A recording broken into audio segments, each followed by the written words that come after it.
Washington calls us backwards. They look down on us. Well, Washington can get bent. Voices blending, melodies ascending, harmony in the air. Our songs are never ending. In the barber shop we create magic. Brad and John show, yeah, it's pure classic. No instruments needed, just our vocal range. Notes flying high, it's our musical exchange. Tracy's station may try, but they can't compete. Our barbershop style, it can't be beat. Oh,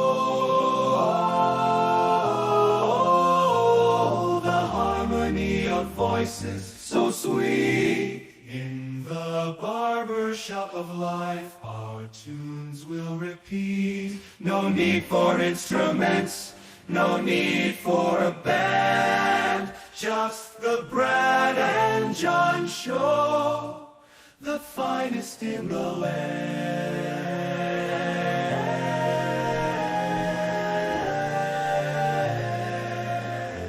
The soothing, I can't even talk this morning. What a start. The soothing voices of our harmony, the barbershop harmony coming for John Combest. John, doesn't that make you feel good? It does, just as much as almost any Friday would, Brad. Especially we got gorgeous weather. This is probably going to be the last nice warm weekend before we start to get really chilly. It's beautiful. I hope not, but you're probably right. Okay, it's Friday, so that means I get to play the barbershop intro. And also for John. Time for the John Combest Top 3. John Combest. He's a guy for 23 years. Every single day he puts together a list of the top stories around the state of Missouri. Could be political, could be governmental, could be just human interest, could be garbage, but he puts them all together. And we start the show off with the top 3. We bring this guy in. I'm Casey Kasem. He counts them down. Now on with the countdown. We start off with... In third place... We're going to go west to east today, Brad. We're going to start in Kansas City as a follow-up to a story that we've talked about before. Kansas City Chiefs kicker Harrison Butker. We know that he endorsed Josh Hawley on social media. Yesterday, Harrison Butker made his first endorsement appearance at an event side by side with Josh Hawley in a suburb north of Kansas City called Parkville. Harrison Butker went up there. He talked about how proud he is to be friends with Josh Hawley, how Josh Hawley represents the interests and the values of Missourians. It was a pretty cool event, Brad. This story is brought to us technically by KSHB, which is a very progressive television station in Kansas City, but really it's brought to us by Tony's Kansas City, which is where I found the link. So I linked to both Tony today, who gave a recap of the events, and then also the KSHB coverage of the event. So pretty cool. Again, Brad, we know that Harrison Butker has voiced support for conservative policies and principles in the past. But this time he's actually appearing side by side with Josh Hawley. Hey, Brad, I'm not hearing you.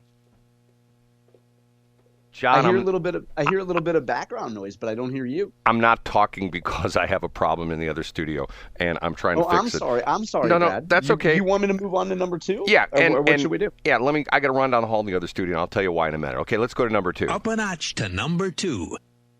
The second story today is brought to us by Jason Rosenbaum of St. Louis Public Radio. You know, if you were to rank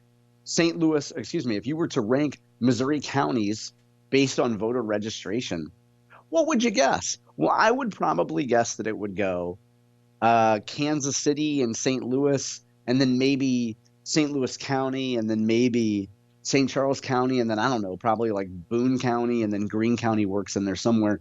But Jason did the numbers, and St. Charles County has reached a pretty cool milestone, 300,000 registered voters in St. Charles County. Now, Jason points out that Kansas City is split because Kansas City voters are either registered with the Kansas City Election Board or the Jackson County Election Board. So the point is there's a couple important points to the story that Jason points out. And one of them is Kurt Barr, who's the elections director in St. Charles County, is recommending that people come and vote early. Kurt Barr says that he expects 75% voter turnout in St. Charles County, which is huge.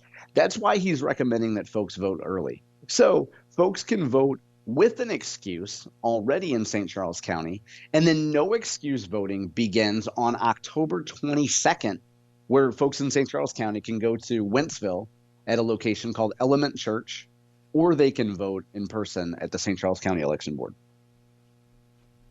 And one of the things that has yet to be debated much, but I think will be discussed and debated after the election, is what does early voting have to do? How much of an impact does it have on campaign activities?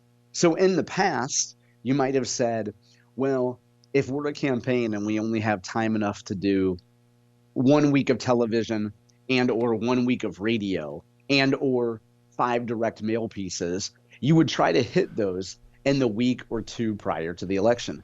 And now with early voting, it moves that timeline to the left. So how much further in advance of the election do you need to start dropping your television? And by dropping, I mean running. How soon do you need to get up on television, radio, direct mail? The olden days of hitting mailboxes the weekend prior to the election, I think is probably over. How times change. And last but not least, The number one. Follow up to our number one story yesterday, Brad. Yesterday we talked about the hurricanes in Florida, the devastation that has hit Florida. In fact, we talked about the fact that Missouri would be sending Missouri National Guard troops and help down to Florida. As it turns out, Brad, those folks will not be headed to Florida. Florida put out a call yesterday and said, hey, we do not need any more help. We don't need help from Missouri. We don't need help from some of the other states who were sending their personnel down to Florida. We've got it under control. And fortunately, the devastation wasn't as bad as Florida anticipated, and Florida got more relief and more help than they anticipated. So those folks that were originally slated to be headed down ASAP to Florida will be remaining in Missouri, Brad. John, I'm sorry. I'm trying to. Hey, that's okay. Well, that's no problem. Let me tell you what. Some of the other stories that I hadn't anticipated, being in the top 3 today, but our big stories are Gateway Pundit, Jim Hoff, who we've talked about many times on this show as it relates to libel lawsuits against him. So as you might recall, Gateway Pundit ran stories about alleged Georgia fraud in the 2020 election. And those folks sued the Gateway Pundit, Jim Hoff, and his operation. And yesterday in St. Louis court, those folks settled. Terms of the agreement were not disclosed, but it appears as though that chapter is over. And it also appears as though the Hoff brothers might not, and their operation might not need to actually file bankruptcy. That's my guess. Brad, you and I had talked about how bankruptcy is often a useful tool that companies can use if they're facing huge lawsuits. So it remains to be seen. I'm guessing that this resolves the purported bankruptcy issue from the Gateway Pundit folks. The problem I've been having is the reason I've been having going down the hall. I've been fighting this for the past 2 days with the thing with our streaming. And I thought I had it fixed last night, but I actually got a couple texts this morning like, hey, streaming's not up. So I rebooted the computer, and it should be up now for the people who tried to get in earlier. Matter of fact, you might want to text a couple of people, who are normal listeners and say it's up right now. So anyway, that's an FYI. Now, going back to the Jim Hoff thing. So in other words, this case would settle out of court and the case is sealed. Is that what it is? Yeah, I'm guessing the case is sealed. I'm not certain, but it looks as though, to the extent to which these cases are public or sealed, it looks like the reporters, and there were multiple reporters who covered this, weren't able to get the exact details of the settlement. So I'm guessing that that's private. Well, I'd say it's interesting because of the fact that, you're familiar with Missouri CaseNet, right? I am, yep. It used to be that unless you were an attorney, when you went to CaseNet, you couldn't actually see any of the filings. You saw just the activity. When you went to the docket entries, you saw just the activity. The attorneys could click on a link that would actually give them a PDF copy of whatever had been filed, the actual filings and petitions and things like that. And they changed that. I want to say we've been doing it for a year now. I'm trying to think July. It was July of this year, July last year. I can't remember. So what's interesting about this is it should be there, but sometimes they get special privilege to not put things on there, or they put it on redacted. Now, what's sort of bizarre about this is there was a time when you could go before CaseNet was around, and especially like in divorce court and stuff like that, where you had to put your social security number as an identifier in the petitions.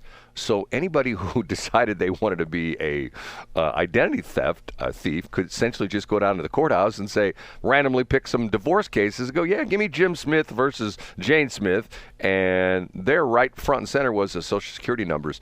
The deal with this thing with the redactions now is that the attorneys can get in trouble if they put information in the filings. And I don't know how they do it. There's a special way they upload the filings where they can actually redact stuff. But it's sort of interesting because of the fact that, do you think they got like a ton of money? Do you think they got like, an apology? I mean, do you have any kind of an idea? Any of your sources tell you anything about it? I don't have any idea. I mean, I think they got probably however much they think the Gateway Pundit has in cash. I mean, I'm not sure how that would go. Now, and Brad, we kind of sped through the top three due to circumstances. Were there any of those other stories that you wanted to touch on? Well, the Harrison Butker thing, once again, why do they pick on this guy? He's got his opinion, and it may not agree with everybody else. But once again, I'm a libertarian kind of guy. What's this saying? Your right to swing your fist ends at the tip of my nose. And he's not really hurting anybody. He's just expressing his opinion, which is the exact opposite opinion of most opinions that people have nowadays. If you go on, any of the mainstream news channels or things like that, I mean, they're not talking about, the things he's talking about. I do believe that he went a little bit to the point where he almost borders on women should be barefoot and pregnant. I mean, would that be an oversimplification of sort of what he's saying? Yeah, it would be a distortion of it, and it would be buying into the mainstream narrative, because that's not what he's saying at all. Right, but to a certain extent, that's how they interpret it. You know what I'm saying? Well, of course. Anytime you're a man and you talk about masculinity, or you talk about the fact that women can be happy being in the home and not trolloping around with purple hair and burning, effigies of Donald Trump in public. Anytime you suggest that a traditional female role is satisfying to some women, you're a misogynist or whatever. Well,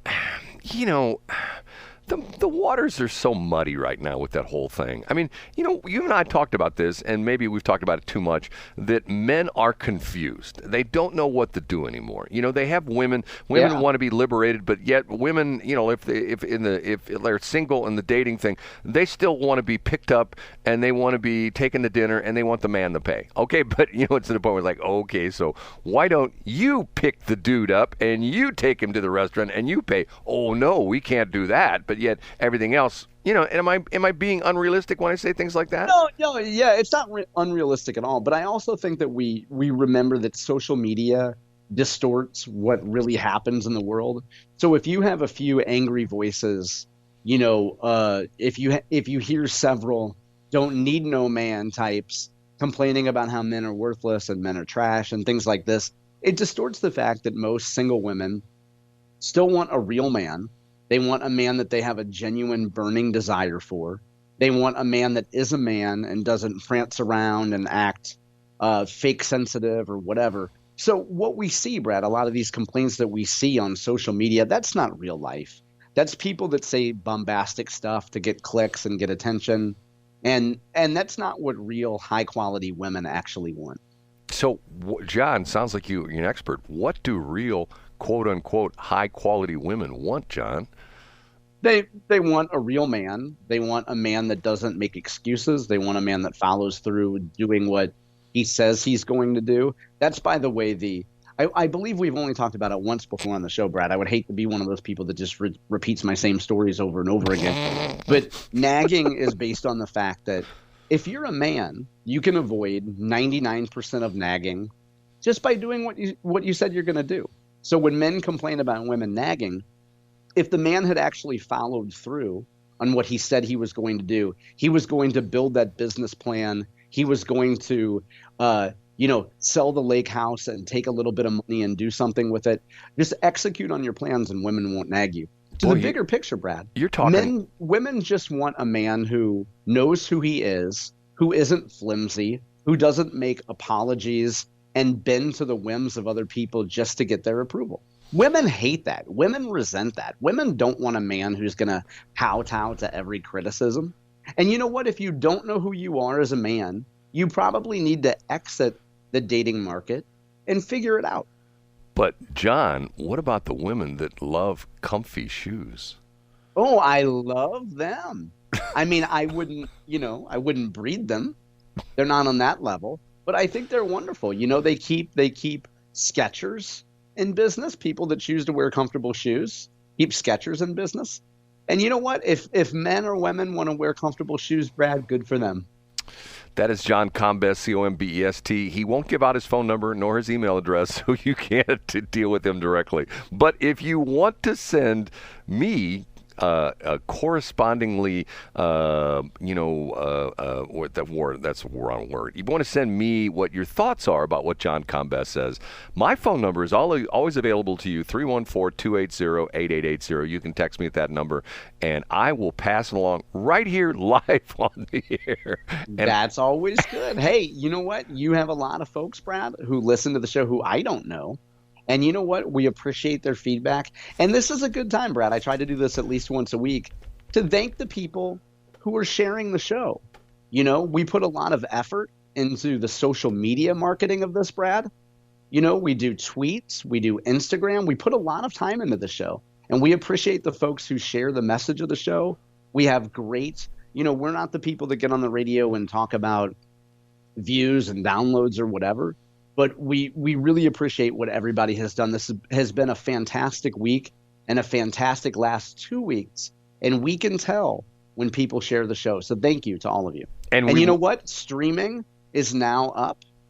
You can't listen to the TJ show on Westplex 1071 because that website's been down all week. But you can listen to the BJ show on streaming or on YouTube. Whoa. Westplex 1071's down again? Yeah, it's been down all week. No way. I'm working. Oh, God, that's so frustrating.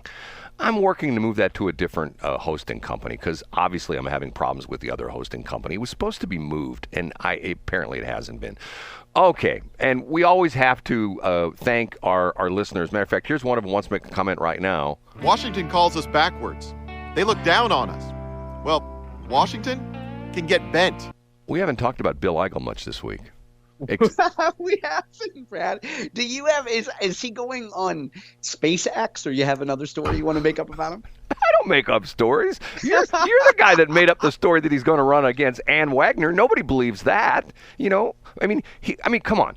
The choice between running for 2nd Congressional District and going up against Ann Wagner in 2026, or if she runs, yeah, working for Tracy and Rick Ellis. I mean, there's a no-brainer. I mean, who would run for Congress when you can work at Tracy's station? You know what I'm saying? That's true. Or when you can run against Mike Elam for county executive. Right. I mean, Republicans are going to have a hard choice there, Brad, if that actually materializes. Right. Okay, we have to take a break. Thanks for checking out the Brad and John Show podcast. This segment of the show is brought to you by John Combest's book, Stalking, Harassment, Internet Trolling, A Guide to Recovering and Rebuilding After Online Attacks.